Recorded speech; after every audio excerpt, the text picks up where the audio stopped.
Сәлем достар! Бүгінгі тыңдайтын ертегілеріңіз түлкі, тасбақа және кене. Баяғы заманда бір түлкі, бір тасбақа және бір кене үшеуі жолдас болып дос болыпты. Олар жолда келе жатса, алдарынан бір уыс тары жатыр екен. Үшеуі ойласып, мұны тұқым қылып, жерге егіп, көбейтейік, содан кейін бөліп алайық дейді. Түлкі бір жарды көреді де, мен осы жарды сүйеп, осы жерде жатайын, әйтпесе ол құлап кетіп жүрер деп, көлеңкесін саялап, жатып алады. Тасбақа байғұс жер тырналап, кене сорлы тарыны жиып, егіп, әлекке түседі. Сөйтіп, көп бейнет шегіп піскен соң, ол тарыны орап алады. Бастырғанда бір аяқ тары болады. Біреуі барып түлкіні шақырып келеді.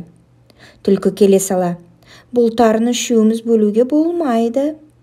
Үшке бөлгесін, бұл әрқайсымызға қаншадан тиеді дейсің? Одан да үшеуміз жарысайық. Қайсымыз озамыз, сонымыз алайық дейді. Мақұл деп, үшеуі бір жерге келіп, қатарласып тұрады. Түлкі ал кеттік деп жөней бергенде, кене түлкінің бәшбайына жабысып, бірге кетеді. Түлкі өлі өшіп барынша жүгіріп келіп, қырманға отыра бергенде кене, әй сорлы, мені басып өлтірейін деп пе едің дейді. Өй, сен қашан келдің? Дейді түлкі. Сен бағана ал кеттік дегенде мен сенің құйрығыңа жабысып алғанмын дейді кене.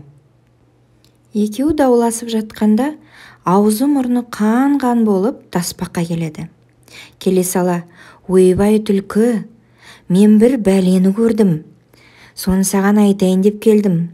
Жаңа сендердің артыңнан екі қарагер аты бар, қара бүркіті бар, және екі тазысы бар, екі адам келіп, жаңағы қасыңдағы түлкі жолдасыңды тауып бер маған деп, менің аузы мұрнымды қан қылды. Сенің осындай екеніңді айтпадым, дейді.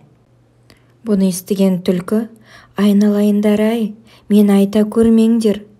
Мына тарыны екеуің тең қылтып, өзара бөліп алыңдар. Сендерге мен риза болайын.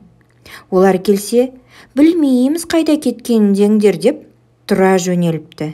Сөйтіп, бар қалған тарыны тасбақа мен кене өзара бөлісіп алыпты.